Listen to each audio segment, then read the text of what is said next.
Hey everyone, I'm Aaron Choi from Bastyr University, and today I have Dr. Rick Kirschner, ND. Dr. Rick graduated from National College of Natural Medicine. He's a professional author and a well-known professional persuader. He has authored and co-authored over 9 books, including an international bestseller, Dealing with People You Can't Stand, How to Bring Out the Best in People at Their Worst. That's quite a title. For the past 33 years, he's been working with individuals and groups to bring about positive change. He has worked with some of the world's most well-known organizations, including NASA and Starbucks, and has shared his ideas in newspapers, including the Wall Street Journal and USA Today, and on radio and TV programs such as on CNBC, CBC, CBS, ABC, and Fox. And you can find out more about Dr. Rick on his website, theartofchange.com. Thanks, Dr. Rick, for joining me today. Happy to be with you. So just to start, maybe we can talk about how you became an author and speaker after you graduated as an ND. How did that come about? Well, it sure wasn't in my plans, I can tell you that. I was in my third year at NCNM, and Jim Senseneg was our academic dean, and he asked me to go on a TV show and I was like, why me? And he said, nobody else is available. And it turns out that's actually one of the main reasons everybody does what they do in our profession, is nobody else is available. Anyway, he asked me to go on a TV show called Town Hall. It was a moderated forum. They had, I think, 90 invited guests. And the topic was alternatives in healthcare. This was back in 1979. And I was there to represent the naturopathic profession, which was warehoused at the time inside of NCNM. And I don't know what I said on that show, but I do remember that when the guy opened it up, the host, he said, if you have anything you want to say, get your hand up in the first 20 minutes, because in the last 40 minutes, everybody's going to want to have their say. So I put my hand up when the show began, just to get in a line in my mind. Unfortunately, he saw my hand go up, stopped his introduction to the show, pointed at me, and I had 2 cameras racing in my direction with shotgun microphones on them. And when they got to where I was sitting, I went totally blank. I have no idea what I said to this day. But whatever it was, it got the attention of the head of the OBGYN department at St. Vincent's Hospital, the biggest hospital in Portland, who for the next 3 weeks called the lab at the clinic to get a lunch meeting with me in order to make a proposal to me. And I kept refusing the call until the guy running the lab, Ed Hoffman-Smith, said, you have to take this call. I said, why do I have to take the call? He said, we need to build bridges with the conventional medical community. Here's a guy reaching out to you. Take the call. So I took the call. I was very flip with the guy. He says, yeah. He says, I want to make a business proposal. I said, I'm not interested. He said, well, you haven't even heard what it is. I said, I've already got enough on my plate. I'm not interested. He said, well, let me buy you lunch and make the proposal. I said, you're buying lunch? He said, yeah. I said, all right, you're buying lunch. He said, yeah. I said, can I bring 3 of my classmates? Because we were students and I'm looking out. So 4 of us met this guy for lunch. Two of the guys that I brought left after eating. 1 stayed. That's Rick Brinkman, who became my co-author on a number of books and who developed a lot of the communication material with me back in the 80s. And we stayed and sat with the guy, and he said something that really made an impression on me. He said, if you want to be a great doctor, you need to learn 2 things that you're not learning in school. And I remember at the time, I was like, yeah, like what? That flip kind of thing. And he goes, you need to learn how to listen, and you need to learn how to talk. And I was like, why? And he said, because most doctors most patients would get better if their doctors would just listen to them. And most doctors make their patients sick by the way they talk to them. And I remember having what Tom Peters would later call a blinding flash of the obvious, that communication was fundamentally important in the doctor-patient relationship, and he was right. I was learning nothing about it. So he became my mentor and Rick Brinkman's mentor, and he introduced us to a whole realm of information on psychoneuroimmunology, the impact of language on human behavior and the nervous system and our immune system. And we were so impressed with what we had learned that we put it together in a little workshop for our fellow students out of a sense of obligation. Like, we should share this. This is really amazing. And the thing just took off like a rocket. Half the student body took the workshop. the first time, and then people said, wow, we heard it was great, would you do it again? And then somebody at Western States Chiropractic College up the road said, could you come and teach it to our students? And we're like, yeah, okay, why not? And then they had one of the people in that class was being visited by somebody from the aerospace industry in California, and he said, would you come teach this to my managers? We're like, no, this is doctor-patient stuff. And he goes, no, really, it's not. This affects everybody. And that was the beginning of a journey that led ultimately to writing books and making audio programs and teaching communication trainings to all kinds of people all over the world. And I guess the rest is history. The rest is, as they say, yes. And I think that brings an interesting point. We were mentioning this before the interview, that you didn't really plan this. This wasn't like your dream to be an author and speaker. No. In fact, if you would have told me that I was going to wind up doing any of the things I wound up doing, I would have told you were nuts. My whole idea of myself when I entered school in 1977 was I was going to be a doctor in a small town somewhere. I was going to deliver everybody's babies. And when I'd walk down the street, everybody would go, hey, doc. And that was going to be my life. And that changed dramatically as a result of that, putting that workshop together. And most of what changed was it was so much fun. Teaching was so much fun. I honestly had no idea that I could fulfill my unfulfilled rock and roll dreams from the 60s by being a trainer and a speaker. But there are a lot of things in common. You walk into a room, people applaud, you perform, people applaud again. If you're lucky, they pay you money. I mean, it's a pretty sweet deal. So I didn't expect it to become a career for me. I really was just fulfilling a sense of obligation when it started. But as I found my footing in it, I realized how fundamentally important what I was doing was. It really had the potential to make an impact on this world. And that ultimately is what I really wanted. So that I just wound up going with it. So let's break that down a little bit. Was it that you knew yourself well? Like, you listened to that thing that said, oh, wow, that's something that connects to what I want to do, or that makes me feel good. That's really interesting. Is there a tendency for people to like stifle that and say, oh, no, I have to do X, Y, Z. I have to open a practice. I have to be a primary care physician, and maybe that's not really what I want to do, or maybe that's not how I want to practice. I think things have changed in all the years that have gone by since I went through school. But I can tell you that when I went to school, it was a hotbed of rebelliousness. We were all outside of the agreed upon paradigm. Everybody that came to that school had already made some kind of a decision that even though the world was going that way, I'm going to do the right thing. I'm going to do the thing that I believe in.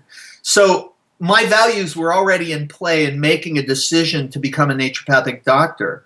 And I was in touch with my values to some degree, although it certainly has become a much clearer thing to me over the years. What values are all about, what really matters to you. And motivation is all about why do you care about that. And those things have become increasingly clear for me over the years. I would think now you have less radical people entering the profession. People that actually are interested in getting a medical education, but it's a different kind of medicine that they have some insight into.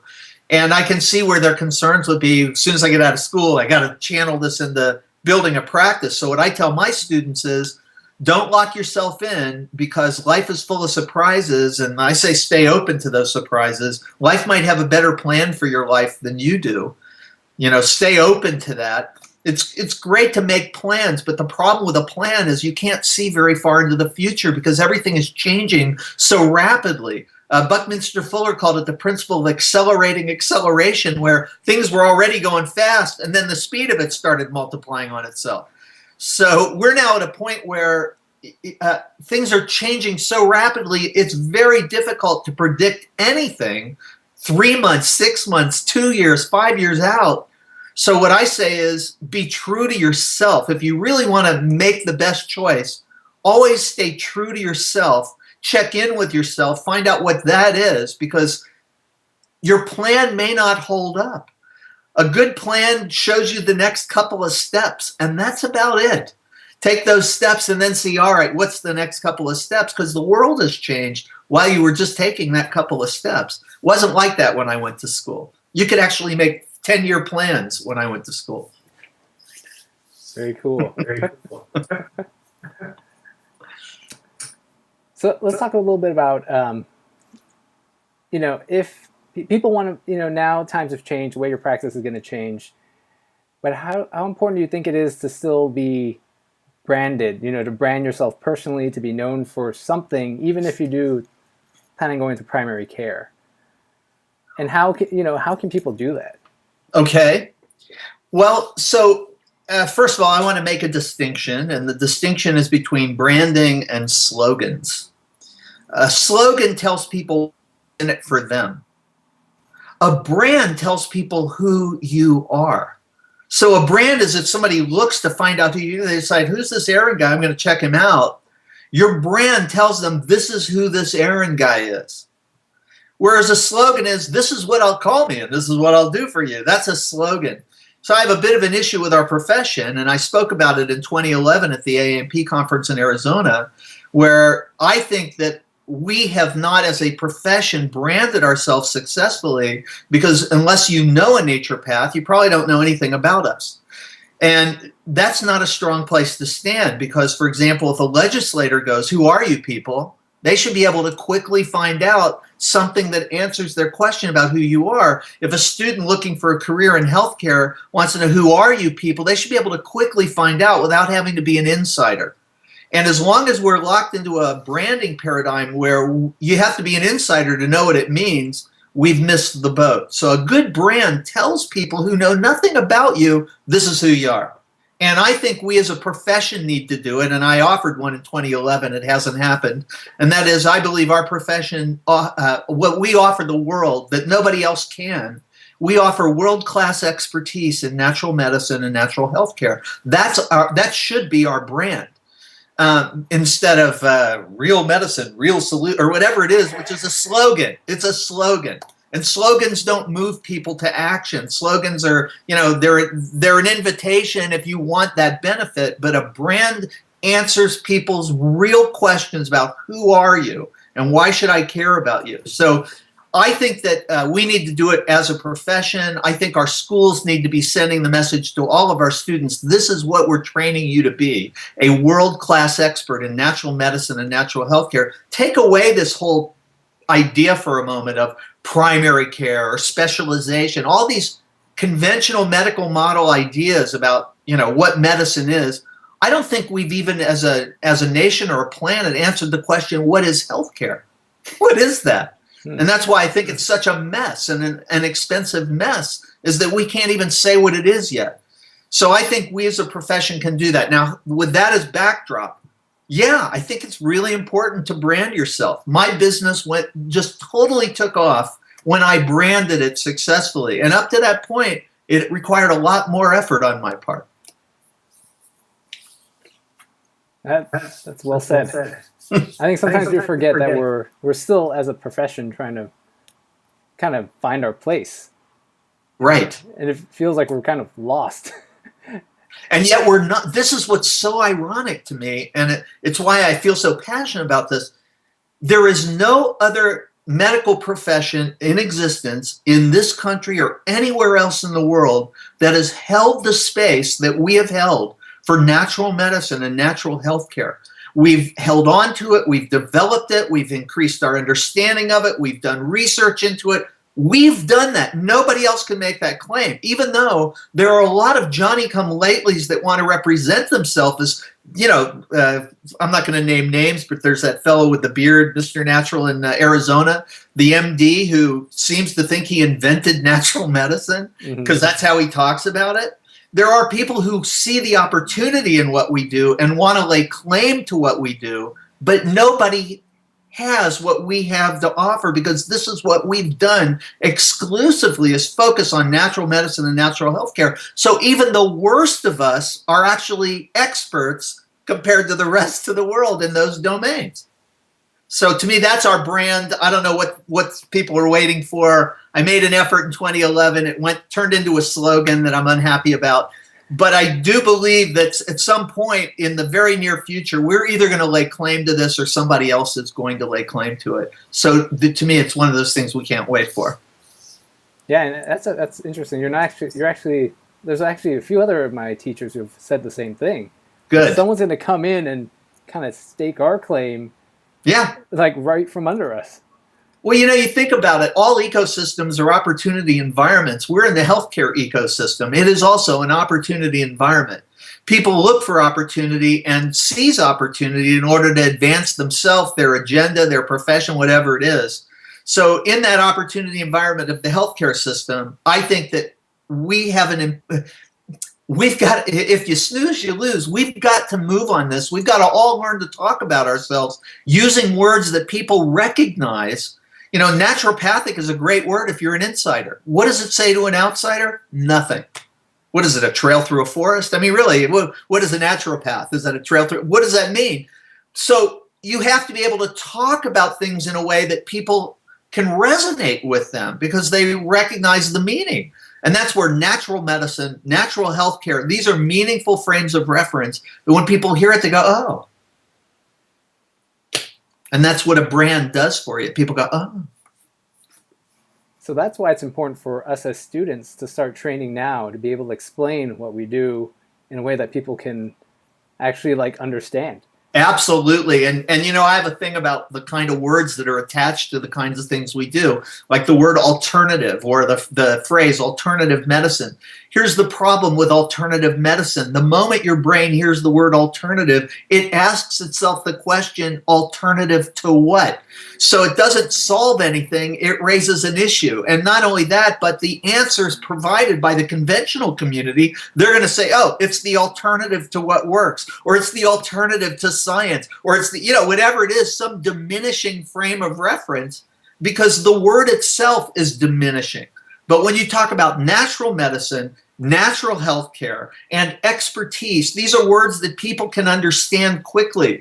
If I tell you I'm a doctor of natural medicine, you get to decide in that moment whether that's relevant to you, but at least you know what it is. And if you're looking for a doctor in natural medicine, I become interesting to you. But if I tell you I'm a naturopathic doctor, you're going to be going, well, what is that? And if I then go into some long-winded explanation and drill way the heck down into the subterranean strata explaining all this to you, about 12 seconds into it, your brain wandered away somewhere and you left your body behind out of politeness. So I think we do need to learn how to talk about our medicine in an effective way. Yeah, the subtlety of wording. I've tested this a couple times myself. Like when someone asked me what I'm studying, for a while I said I'm a naturopathic medical student, and people are like, "Is that homeopathy?" Right. Is that Christian Science? I mean, I used to hear that all the time. Is that Christian? I'm always like, where do they get Christian Science? I don't even know how that came up. Yeah. So I ended up finding out that if I said I'm a medical student or I'm in medical school and I study natural medicine, you're like, oh, that's cool. That's very cool. Yeah. Wow. Good for you. Good choice. Yeah. It wasn't as confusing. Right. So are there? I mean, how can we? Is it just a matter of testing different things that work with people, or are there certain ways you like to describe naturopathic medicine that have seemed to work well for you? You might have already mentioned it. Well, so let me put you in my shoes for a moment. Here I am. It's 1987, 88, 89. I'm walking into rooms with a few hundred people in chairs waiting to hear what I have to say because of the company that sent me or the title of the program, but they don't from Adam. I walk into that room and I want to be a diplomat, an ambassador for our profession. This is like my thing. If I'm going to walk into a room, how can I help things that I care about, right? Well, I love our profession. So how can I help? So 1987, 88, 89, I'm walking into a room with a few hundred people in the audience and I'm saying, good morning, everybody. I'm Dr. Rick Kirschner. I am a doctor. I am not an MD, I am not a DO, I am not a DC, and I'm not a PhD. Now, what does that leave? And then I let people sit there for a moment and catch up with me, and then I go, I said this in Texas, and a guy yelled, quack.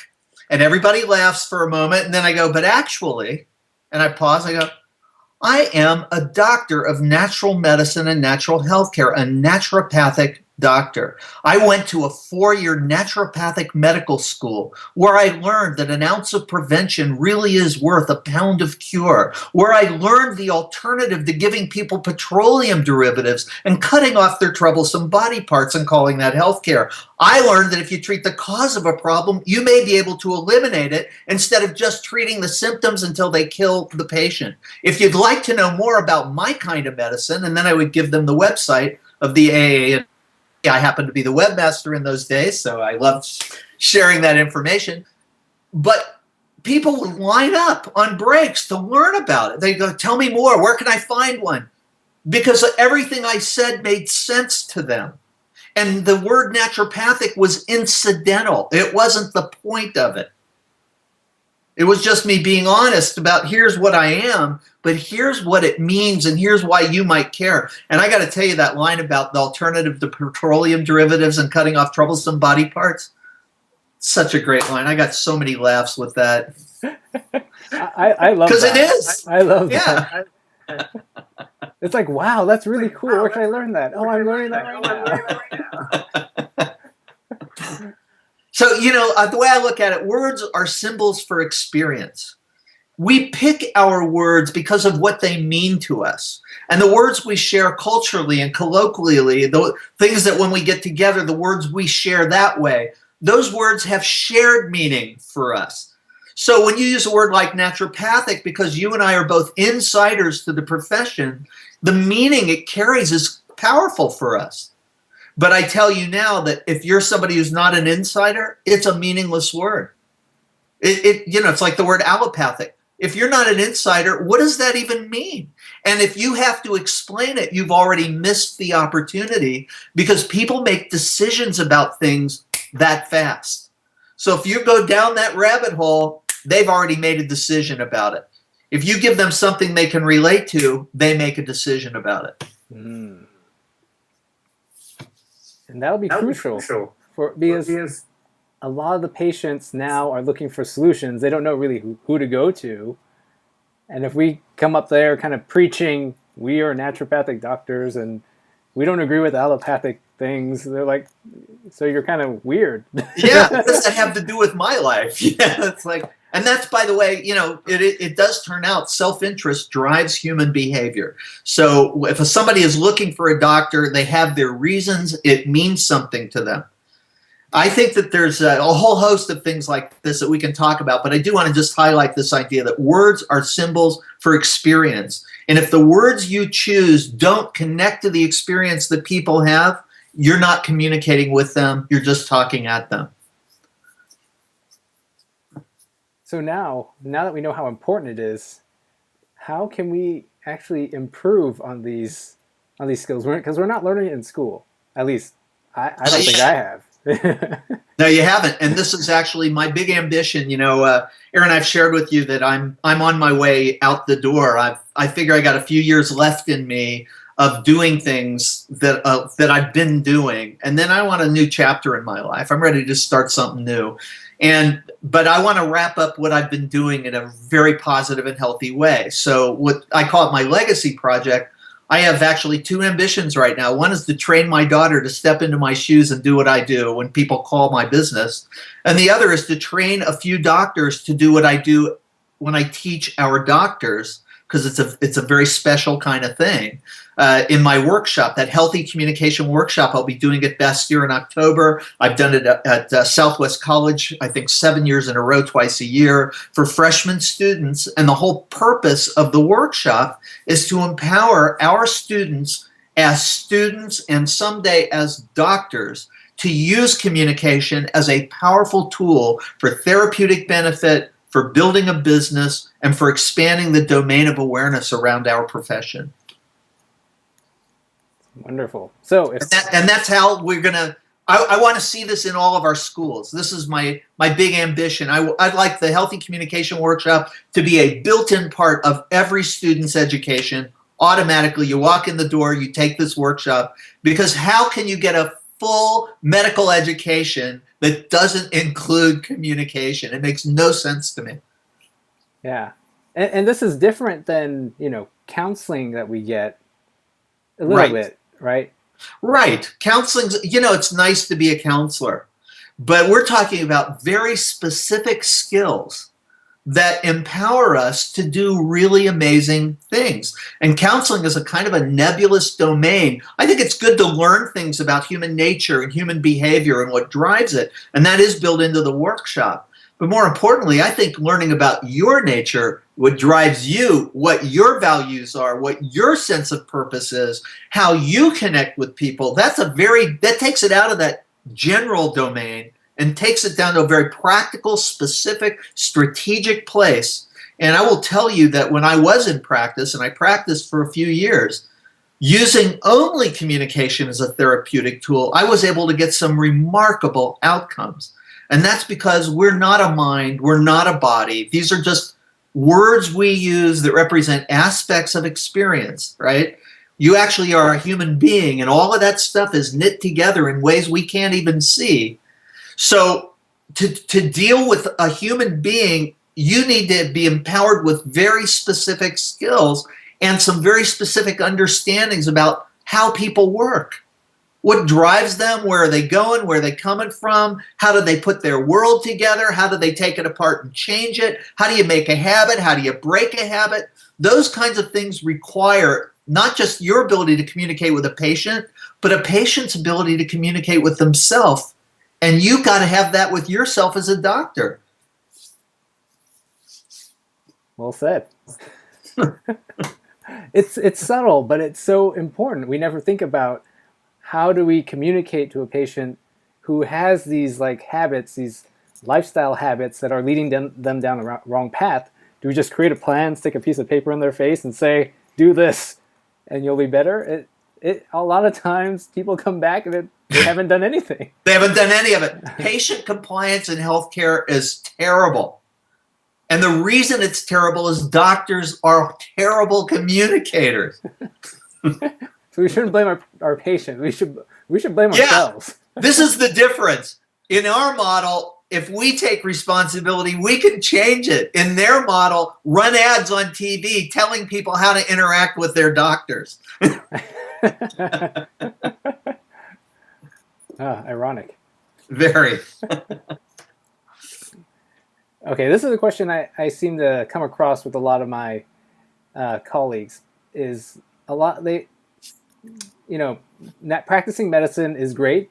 You help a lot of people, but there's also an aspect of having to run a business and having to be successful financially to have the resources to continue to help people. Right. And there's a lot of feelings of dissonance, I can't help people and making money at the same time. It feels so dirty. So how can we as students kind of make those two ideas kind of harmonize and not feel bad earning a living? Okay.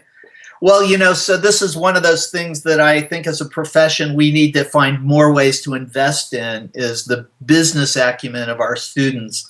When you come out of school, you should be prepared and with enough strategic sense that you can start off strong instead of weak and build on that foundation.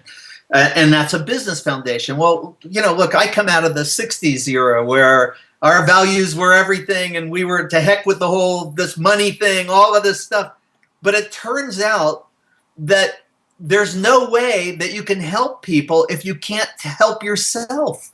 If you're not able to feed yourself and clothe yourself, you have no ability to do that for other people. So that's where having a sense of business is really important. It's the business of helping people, and money is the representation of your effectiveness. So if you go into the business of helping people and they give you money for your help, that's how effective you are. And if it's not a lot of money, you're not that effective, because a thriving practice has referral business coming to it. People are talking about you. They're advertising for you. And by the way, very few people find doctors by looking them up in the phone book or looking them up on the internet. Most people follow word of mouth. They go where they've heard they should go.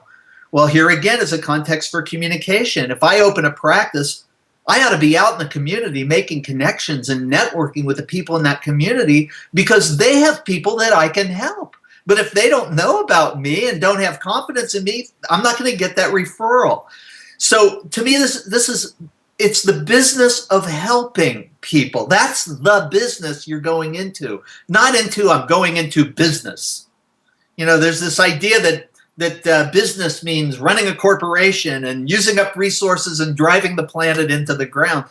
But that's not what we're talking about. We're talking about the business of helping people. And if you're a successful doctor, you then have money to invest in the future of the profession, which means we grow the profession.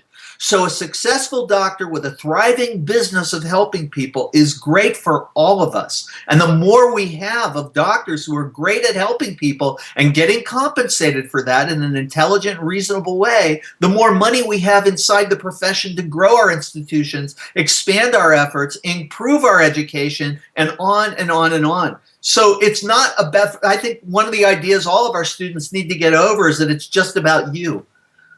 You make a difference for us, for all of us, just like my work has made a difference for you. Because believe me, there wasn't a lot around when I came out of school. And my generation of this profession has done a lot of building, including your school. Came out of, all these things came out of one generation in a sense. Now, new generations are picking up these tools and starting to expand, but they're finding that money is a big deal. We need money to do all these things. Well, where's that money come from? It comes from your success and your willingness to give back to a community because it gave you the ability to help people. So, I think there's no such thing as having a practice and not having a business. But I do think it is possible to help people without making money. You'll just have to stop when you need help. When you run out of money, then you'll need, and I've been down that road. I tell a story in the workshop that I won't share with you here, but I've been down that road of going broke because of a lack of business sense. That's it. Just a lack of business sense. Mm-hmm. And it was an expensive lesson. So do you think it's a responsibility of the schools or us as individuals to study? A lot of I hear my classmates saying, I'm no good at business. You're just kind of surrendering a little bit. Mm-hmm. But is it our responsibility, or are we waiting for the schools to implement things? What can we? Well, I think it's both. What can we do? Mm-hmm. I think our schools need to do a better job of business training for our doctors. And I also think it needs to do a better job, our schools need to do a better job of communication training for our doctors. Those two things will make a world of difference for the whole profession and for the schools. So to me, this is an investment that must be made. And I believe that it's, we're getting on to this now. We're starting to notice it and do more about it. When I went to school, we had zero business training. I'll bet you at least get something. Yes. But there's a bigger issue, something, but it's something. I got nothing.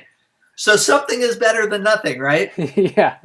But here's the bigger issue. And it's what you're talking about when you say that you've heard people say, I'm no good at business. That's a mindset issue. That's not about training. You can train somebody with that mindset and they won't learn anything. Why? Because they'll keep dismissing the lessons that are most relevant because, well, I'm not good at that. That's just the way we are. We avoid things that we tell ourselves we're no good at. So you got to change your mindset if you want to do the things that work in life. And that's a part of the Healthy Communication Workshop. We deal with mindset. And specifically your mindset. Where did it come from? How do you put it together? How do we take it apart? And how do we reassemble it at a higher level of order? It's not that hard to do. It's just a matter of having the skills and the strategies to do it. I love that. That's absolutely right. We got some work to do on ourselves. We all do. I mean, that never ends. Believe me. There's not a year that goes by in my business where I don't get a new business lesson. Believe me. You're going to be learning one way or the other. Either you're going to be learning because life smacks you down because of something you didn't know, or you see a place where you can step up from something you did know. Absolutely. All right. So just to wrap it up, I think usually it's nice to hear what our teachers like to read and what resources they turn to for inspiration or motivation. So what are some of yours? I'm a little quirky, and I have a couple of fetishes, so I guess I should share them here. Not sexual fetishes, by the way. If you look it up, it has other meanings, but that is the meaning most people have with it. But I like it anyway. Anyway, We'll leave those unofficially, recognized. yeah. Yeah. But a fetish is something you have a strong investment, a strong attachment to. It's a behavior that you engage in because of something it does for you. And I have a deep, deep love of science fiction and a deep, deep love of superhero stuff. I mean, crazy deep love. In fact, in the workshop, we actually use some of that for good purpose. So I like things that, basically what I'm telling you is I like things that expand my awareness of what's possible. And I like things that inform me on how things work. And I like things that inspire me to go beyond where I think my limits are. So that's the kind of stuff I like. And I would tell people, if you're looking for my book recommendations, read my books, because I've worked really hard to deliver a set of knowledge for future generations. Next step for me is passing it on to my daughter and a few docs to teach it at the schools. But I've written about this extensively, dealing with people you can't stand, how to bring out the best in people at their worst. Great book about dealing with people under stress, which is your patience.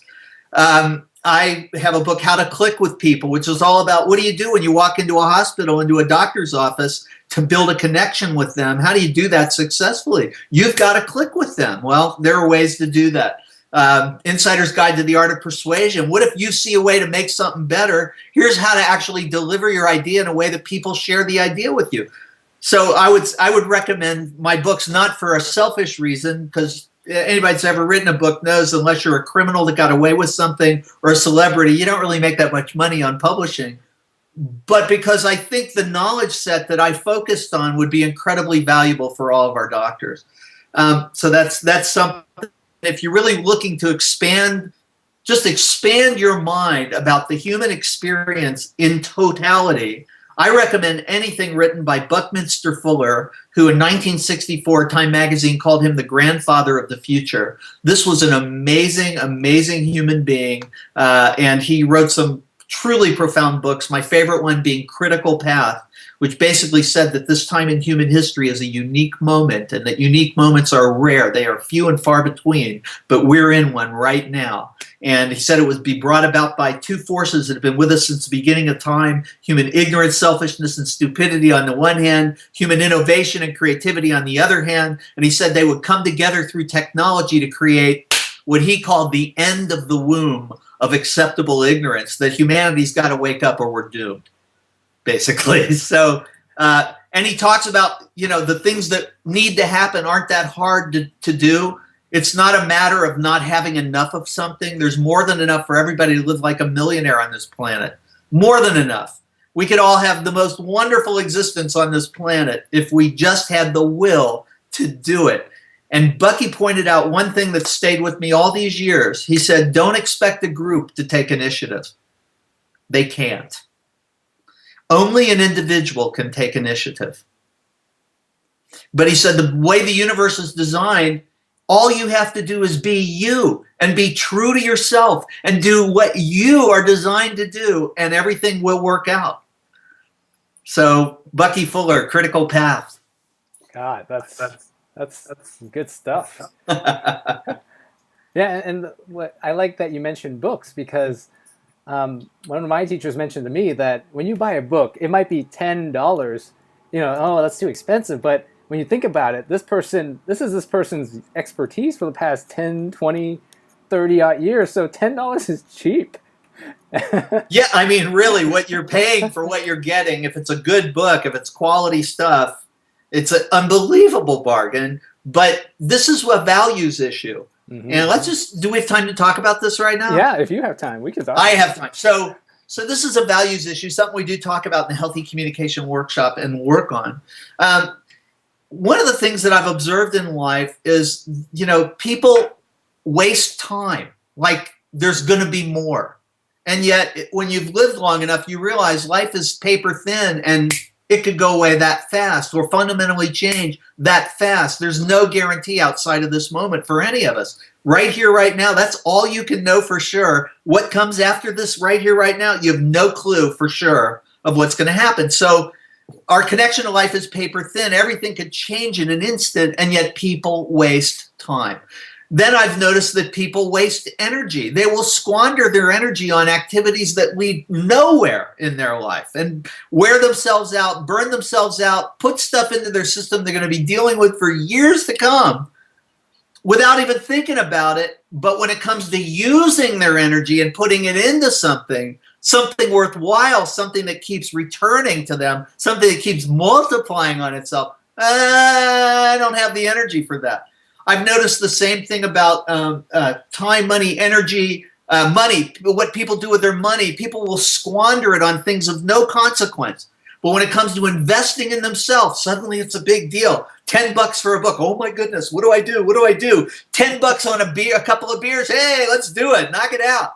So I've been watching in my lifetime how people are willing to waste their time, waste their money, waste their energy, squander their talents, things they're really good at, but somebody discouraged them around and said, well, you'll never make a living playing the piano. And so they let it go, even though it fulfilled who they were.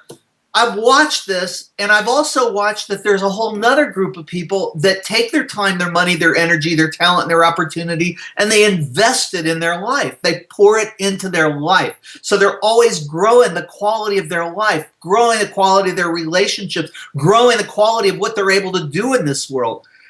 And what's the difference? The difference is the people that waste their time, money, energy, talent, and opportunity don't know what they care about. They don't know what their values are.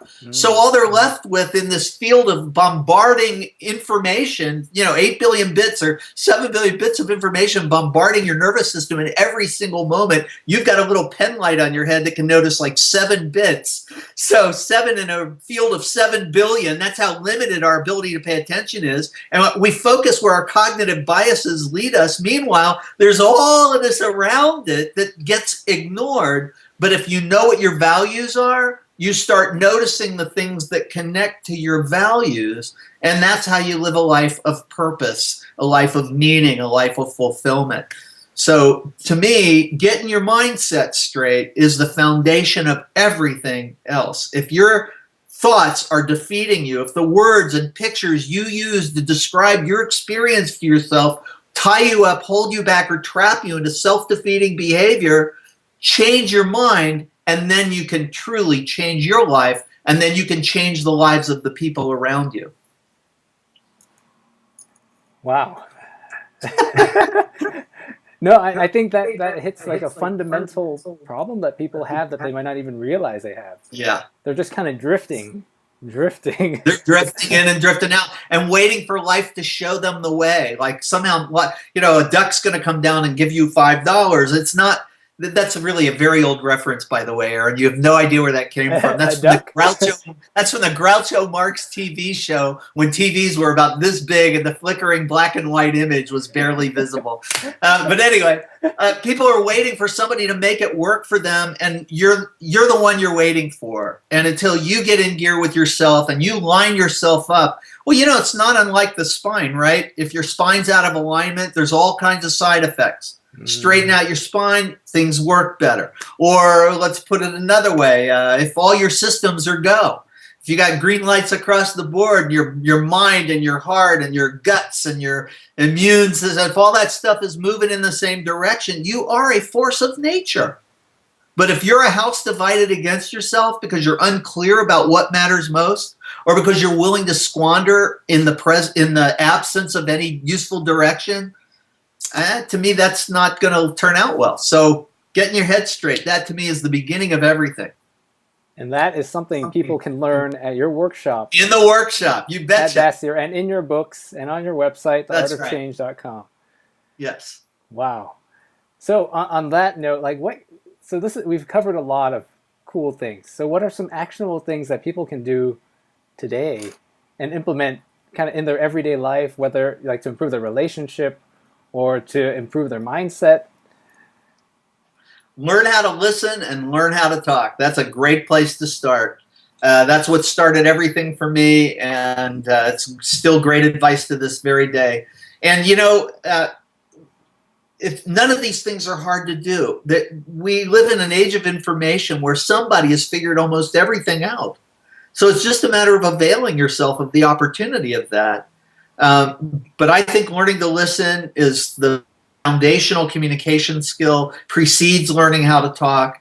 Because how do you know what to say if you haven't heard what people are saying to you? You need their words, their experience to guide the way you respond. That's something that everybody could start doing right now, is just, I'm going to listen better. I'm just going to listen better. I'm going to know less and be more curious. That's really, think about it. That's what good listening is all about. Know less, be curious. Simple. Instead of know everything and not be that interested, which is how most people listen. When can I talk about myself? Yeah. Yeah. Glad you brought that up, because yeah, that reminds me of myself. yeah. Okay, so the actionable thing is be curious, listen, and actually listen, not just. Yeah. And I'll give you one more. Start paying attention to the stories you tell yourself. Because there's a whole field of psychology now. It's called narrative psychology, and it's basically tagged the phenomenon of how powerful our stories are and the way our lives go. That I'm not good at math, I'm not good at business, that's a story. That's a made up story. It's not real, it's not true. But if you tell yourself a story over and over again, all you notice is the evidence that supports your story, because your reticular activating system is going to take that little flashlight in your brain and shine it on anything that agrees with what you've already decided. So if you've told yourself, I'm no good at business, I need proof, there it is.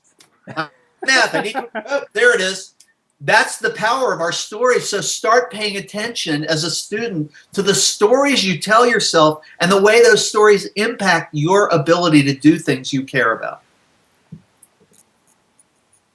I agree. And we will work on this in the workshop. Yeah, absolutely. Yeah. Well, Dr. Rick, on that note, thank you so much. So people can find you at theartofchange.com. Theartofchange.com. Not Art of Change, theartofchange.com. Yes. I wanted Art of Change, but couldn't get it. So. That's someone else's site. You don't want to go there. Yeah. theartofchange.com. Actually, that domain, Art of Change, is for sale for, I think, $8,000. I just could never bring myself to spring for it because I have the Art of Change. But I do have a birthday coming up, so anybody watching wants to, surprise me. We'll set up a PayPal donation button and see what happens. All right, Dr. Rick, thanks so much. Hey, a real pleasure, Aaron, and great to meet you. And I hope to see everybody that watches this in the workshop. I'd be thrilled.